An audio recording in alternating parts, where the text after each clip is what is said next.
চারদিক থেকে কাফের বেঈমানেরা তীর মারতেছে। লক্ষ্য হলো, টার্গেট হলো আমাদের নবী, যে নবীর মা নাই ও বাবা নাই। এমনি সময় নবীর আদরের সাহাবী হযরতে তালহা রাদিয়াল্লাহু তাআলা আমার নবীর সামনে গিয়ে দাঁড়াইয়া বুকটা পেতে দিলেন।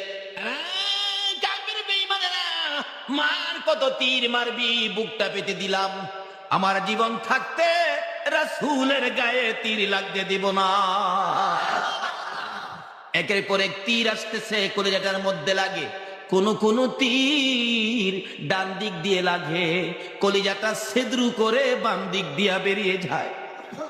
আমার নবী ডাকে, তালহা রে, আর কত তীরের আঘাত খাবি? হুজুর, বিন্দু মাত্র রক্ত আমার শরীরে থাকতে রাসূলের গায়ে আঘাত লাগতে দেব না। রক্ত জমিন বাসতেছে, জমিন ভিজতেছে। এমনি সময় আমার নবীর সামনে দাঁড়িয়েছিলেন হযরতে তালহা, দুই কদম সামনে চলে গেলেন। রাসূল বলেন, তালহা রে, সামনে কেন যাইতেছো? তালহা বলেন, ইয়া রাসূলুল্লাহ, ওই যে দেখেন উপর থেকে একটা শক্তিশালী কাফের তীর মারতেছে।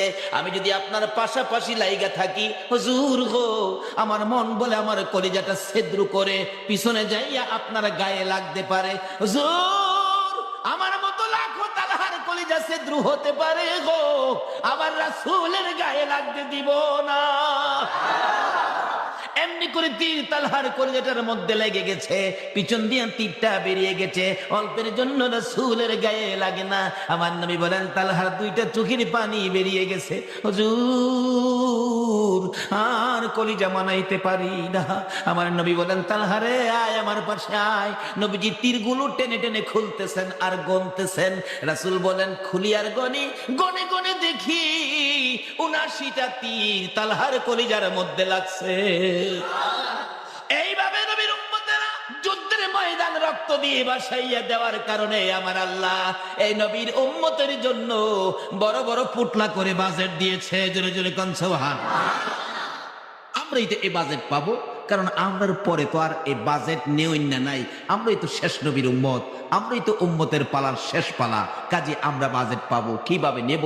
ইল কিতাবের মধ্যে দেখেছি, যেটা ঈসা আলাইহিস সালামের উপর নাজিল হয়েছে। ইনজিল কিতাবের মধ্যে আছে, ঈসা নবী উম্মতের সামনে ওয়াজ করতেছেন, সাবজেক্ট হলো আখিরি নবী।